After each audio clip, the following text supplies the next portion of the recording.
Sasquatches are not herbivores like all the other ape species. Sasquatches have been observed hunting and killing and eating animals. Everything from deer and elk to rodents, you name it. And if the Sasquatch is pressed into a starvation situation, human beings probably look delicious at times. Everyone says they want to see Bigfoot until it actually happens. For Mike Wooley, that moment came in December of 1981. A seasoned Louisiana hunter, Mike didn't just catch a glimpse. He returned with a story so vivid and unsettling, it refuses to fade. What began as a crisp winter morning in the woods near the Keechee area turned into an encounter most people would never want to live through. It was a perfect hunting day, temperatures hovering around 30 degrees, a clear blue sky, the kind of cold that sharpens the senses. Mike knew these woods like the back of his hand. Every old logging road, every deer trail, every quiet bend in the forest. He parked along one of those forgotten roads, hiked in, and climbed up into his wooden deer stand, about 10 feet off the ground and a mile and a half from the nearest highway. Rifle in hand, he faced north and waited. For the first half hour, it was just the usual stillness, a few bird calls, the occasional rustle of leaves. Then, the silence broke. In Virginia, the Cherokee people had stories of giant hair-covered people-like things in the woods. They were doing the same sort of things as the people of the Pacific Northwest described. The most reasonable explanation for these different people describing the same animals is that they were describing the same animals. Sasquatches have a continent-wide distribution. The underbrush to the east erupted, and a young doe exploded into the open. She was in full sprint, sides heaving, her coat slick with sweat. This wasn't casual movement. This was raw panic. She barreled straight toward Mike's stand and collapsed against the base, pressing herself so tightly against the wood, it was as if she thought it could shield her. Mike's first thought was every hunter's hope. Maybe a big buck was behind her. He steadied his rifle, scanning the trees for movement. That's when he saw it. 20 yards to his left, partially hidden by a tree, stood something massive. 7, maybe 8 feet tall, covered in thick, dark hair that caught the winter sunlight. Broad shoulders, long arms, upright. Its build reminded Mike of a gorilla, and yet, not quite. For a split second, he wondered if it was a prank, some guy in a costume trying to scare him off his hunting spot.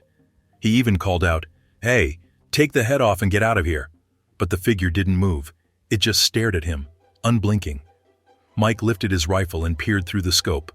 The cold air puffed from its nose and mouth in steady bursts. Deep-set eyes framed by thick lashes, a face that was almost human.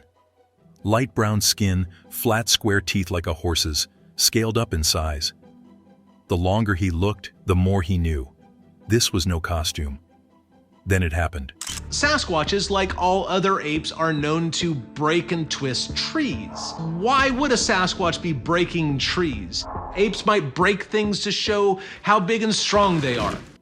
A roar tore through the forest, deep, guttural, and raw enough to rattle the bones. Somewhere between a lion's growl and a primal scream. And then, a whistle, sharp, piercing. It came from about 100 yards away, northeast of the stand. The creature answered with a whistle of its own, then locked eyes with Mike again. That's when the realization hit. He wasn't dealing with just one. There were more out there. The hunter had just become the prey. By now, Mike Wooley had no doubts. Whatever these beings were, they were real, and they weren't just observing him, they were closing in. The deer stand was a trap. If he stayed, they'd have him cornered. His only hope was to reach his truck. He jumped from the platform and sprinted west toward the logging road, fear pounding through every muscle. Then came the crashing, heavy footsteps tearing through the brush. He risked a glance. It was there, 7 to 8 feet tall, black hair, upright on 2 legs but moving with the speed and raw force of a gorilla. Trees gave way under its weight. This wasn't a misidentified animal, and it certainly wasn't a man. The truck was in sight, but stopping to fumble with the door lock could mean the end. The creature was too close. Mike spun, raised his rifle and fired. Not at it, but into the trunk of a tree 7 feet up. The bark exploded, splintering into the creature's face. It paused just for an instant, enough for Mike to dive into the cab, lock the doors, and jam the key into the ignition. He floored it, relief washing over him, until the rearview mirror caught a movement. Another one. This second figure stepped onto the road, massive, unmoving, simply watching. The first joined it. Side by side, the two watched him leave, their silhouettes framed against the road until they disappeared from view. That image would stay with Mike forever. Even in the safety of his truck, the details haunted him. Light brown skin on the face, a jawline, a forehead, human-like teeth, thick lashes framing deep-set eyes. Far too human to dismiss, and yet far too alien to explain. Despite the terror, Mike never fired at them. Something deep inside told him it would have been wrong, a fight he could never win. There are a small number of credible reports of rather large Sasquatches being up in trees. They have the shoulders, the hands, the arms. They're strong. They can pull themselves up. The Sasquatches are just better built humans, way more apey than we are, and we're apes. From the moss-draped forests of Alaska's coast to the deep, humid swamps of Louisiana, from the canyons of Utah to the Appalachian foothills, the stories repeat. Different witnesses, different years. Same towering, fur-covered figures, watching from the tree line, vanishing before you can take a second look. These aren't campfire tales told by someone who knows someone who heard a rumor.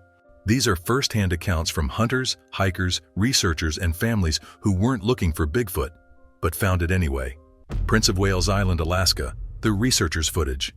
On the remote, rain-soaked expanse of Prince of Wales Island in southeast Alaska, wildlife researcher and filmmaker Doug was working on a documentary about nocturnal animals. The location was prime wilderness, dense Sitka spruce and hemlock forest, where human presence is rare and travel is limited to old logging roads and winding coastal trails. While setting up motion-triggered cameras, Doug noticed unusual signs. Massive branches, some as thick as a man's arm, woven high in the canopy into what looked like deliberate structures. They were too high for people to build without heavy equipment and arranged too precisely for wind or snow to have caused them. Days later, while reviewing nighttime footage, he saw it. At the edge of a moonlit clearing stood a shadow, enormous, upright, and still. By scale comparison with nearby trees, it was at least 8 feet tall. Dark, heavy fur shimmered under the dim light. Its eyes gave off a faint amber reflection, the kind of eyeshine seen in nocturnal predators. Only this gaze seemed calculated, aware.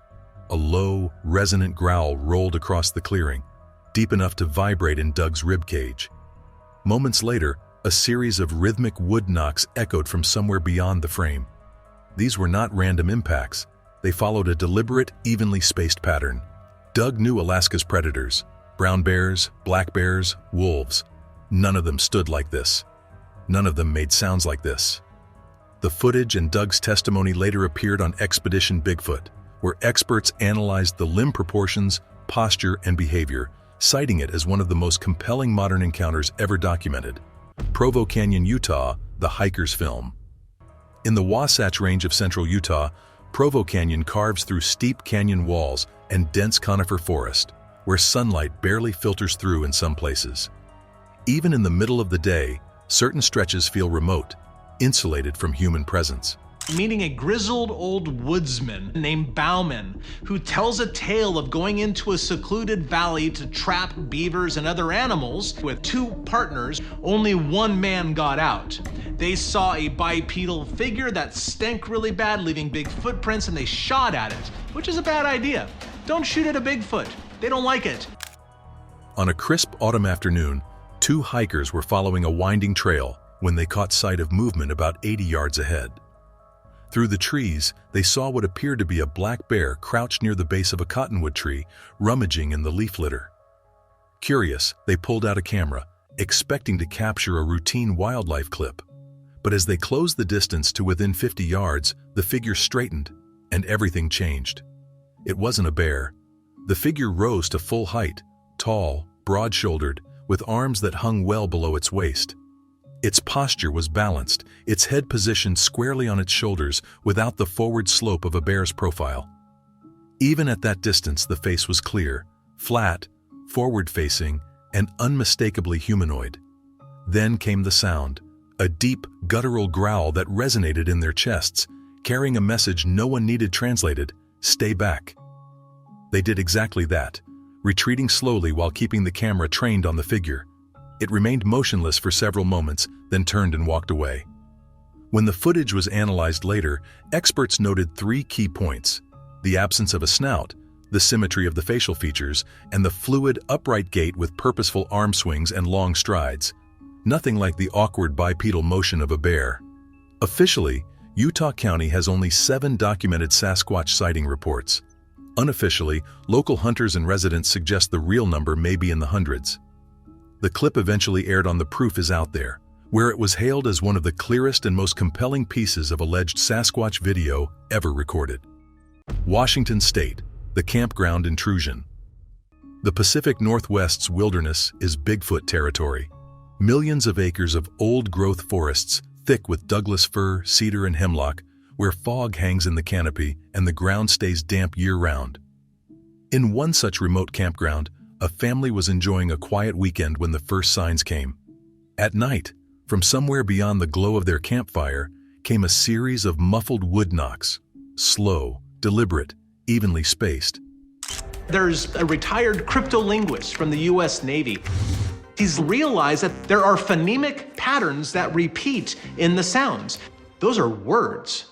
Sasquatches might be talking to one another. Then, sharp whistles that cut through the stillness. They assumed it was another group of campers, or perhaps a nocturnal bird call. But at first light, the truth was underfoot. Massive footprints surrounded their tents, each over 18 inches long, pressed deep into the soil, with a stride length suggesting a creature well over 8 feet tall. The tracks didn't wander aimlessly. They traced a careful, deliberate perimeter around the camp, as if surveying it. That evening, as the family sat around the fire, the forest went unnervingly quiet. Then, at the edge of the tree line, a figure emerged. Its fur was dark and matted, its height immense. The campfire's reflection turned its eyes a molten amber. When the father shined a flashlight at it, the figure stepped back, but before vanishing, it released a roar so low and resonant that the vibrations seemed to hum in the earth beneath their feet. They didn't wait for it to return. By dawn, the campsite was packed, and the family was gone. North Georgia, the hunter's standoff. The rolling hardwood forests of North Georgia can be peaceful in the early morning, but for one seasoned hunter, this morning felt wrong. The forest was silent. No bird calls, no wind through the leaves, not even the distant chatter of squirrels. He moved quietly through the understory, scanning for deer movement, when something stepped from behind a pine stand. At first, he thought it was a black bear, but when it moved fully into view, the truth hit hard. It was upright, easily over 7 feet tall, with fur the color of burnished copper catching the sunlight. But it was the face that rooted him in place, deep-set eyes beneath a heavy brow ridge, an expression that was controlled, almost calculating. Instinctively, he raised his rifle, not to kill, but to warn. The creature's response was immediate. It unleashed a roar so powerful it seemed to compress the air around him, a sound layered with bass that no known animal in the region could produce. We can see the upper limb is barely to the crotch. That suggests human limb proportions. And the head is kind of large, more like a hood. It looks to me like someone in camo gear with a hoodie and insulated pants and heavy boots on. The hunter backed away, step by step, never taking his eyes off it. Only when it turned and walked back into the timber did he lower his weapon. When he left the forest that day, he left as a different man. His view of North Georgia's wilderness changed forever. Allegheny Trail Camera, the photos that sparked debate.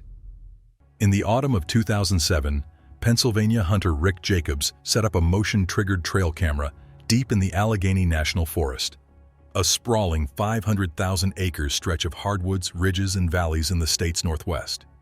His goal was simple: capture images of black bears, deer, and other local wildlife. But what he got instead was extraordinary. The camera's memory card revealed a series of 3 nighttime photographs taken in quick succession. In them, a massive gorilla-like figure was seen crossing the forest floor on all fours, its long limbs and upright, capable posture immediately apparent. The body frame looked far too large and broad-shouldered for any known animal in the region. The lighting from the infrared flash made details clear, No visible tail, elongated forearms, and a rounded head lacking the prominent snout of a bear. Even more unusual, the timestamp showed the figure was moving through open forest in broad daylight earlier that same day, behavior highly atypical for a supposedly elusive creature. Rick forwarded the images to the Bigfoot Field Researchers Organization, BFRO.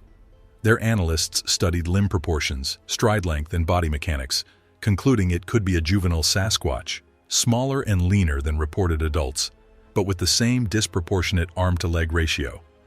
Skeptics argued it was a black bear with mange, but the Pennsylvania Game Commission admitted the posture and gait didn't match any bear they documented. The subject's limb extension and apparent shoulder rotation were beyond what a bear's skeletal structure allows. Nearly 2 decades later, the Jacobs photos remain one of the most discussed and divisive pieces of physical evidence in Bigfoot research. Table Rock Lake, Missouri. The forest answers back. Along the rolling Ozark terrain near Branson, Missouri, Table Rock Lake stretches out in a network of inlets, rocky shorelines, and wooded points. For Nathan, a lifelong local, these woods were home. He knew the trails, the hidden fishing spots, the secluded coves along Indian Point, places most tourists would never find. One warm evening, Nathan and 2 friends made their way to a favorite lakeside clearing. The air was calm, the lake water glassy under the fading light. Feeling playful, Nathan pursed his lips and let out a loud whistle, something he'd done dozens of times before. This time, the forest replied. From somewhere deep in the timber came a sound so powerful it seemed to push the air itself. Part woman's scream, part large predator's roar. I've spoken to several witnesses that have reported this kind of sound. That says something about the authenticity of not only their sighting, but the sound. It carried a tone that was both emotional and threatening, as if it conveyed intent rather than random noise. The kind of sound that makes the hair on your neck stand up before your brain has time to process why. Some researchers have pointed out that similar recordings contain repeating phonetic patterns. One retired U.S. Navy cryptolinguist suggested these could be structured words, communication between Sasquatches, not unlike the patterned calls of primates. The forest didn't stop there. The underbrush behind them erupted with the crashing of heavy footfalls, snapping branches, and something large moving directly toward their position. The weight behind each step was unmistakable. This was no deer or raccoon. They ran. Branches whipped past their faces as they tore down the path, not stopping until they burst onto the gravel road under the harsh glow of a streetlight.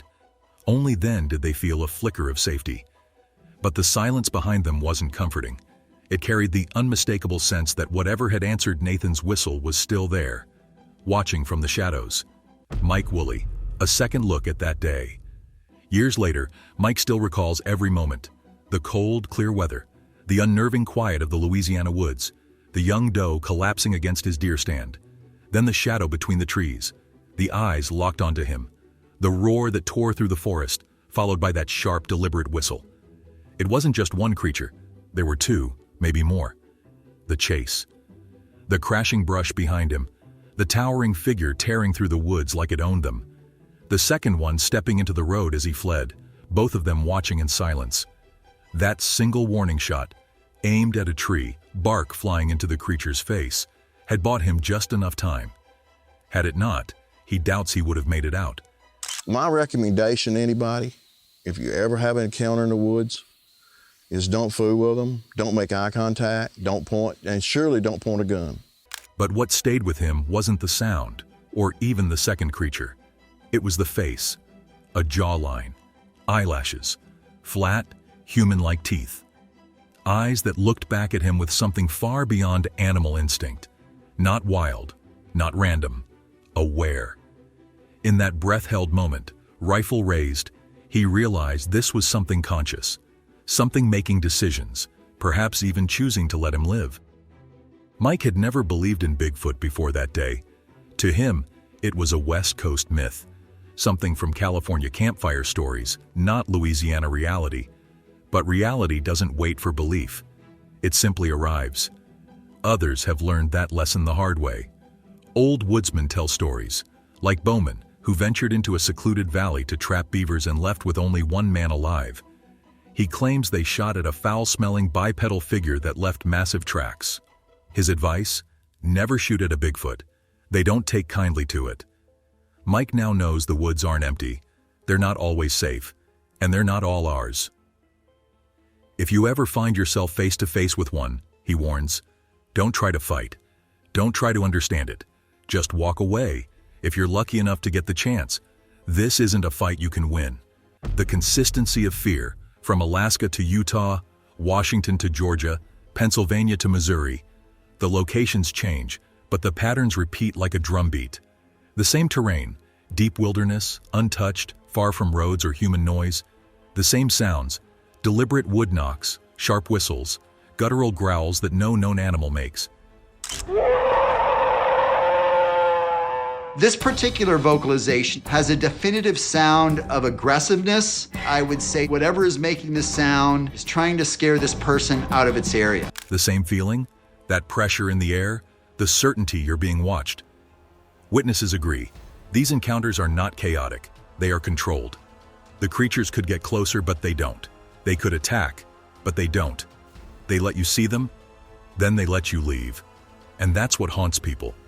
Not the chase, not the roar, but the silence afterward. The eyes that measure you. The realization that you were allowed to walk away. Mike Wooley will never forget that face. Not angry, not mindless, just aware, measuring, as if it had seen this play out many times before. And for those who've lived it, there's no going back. You can't unsee it. You can't explain it away. You carry it for the rest of your life. Sometimes, the most unsettling part isn't what chased you. It's wondering why it let you go. Across every story, the patterns align. The untouched wilderness, the deliberate sounds in the night, the eyes that don't just watch, but measure you. These encounters don't happen in crowded campgrounds or tourist trails. They happen in the places where human presence is rare and permission is never given. Every witness describes the same moment, the realization that they weren't lost, they'd been found. And when you're face to face with something bigger, stronger, and smarter than you, the real question isn't what it is, it's why it let you go.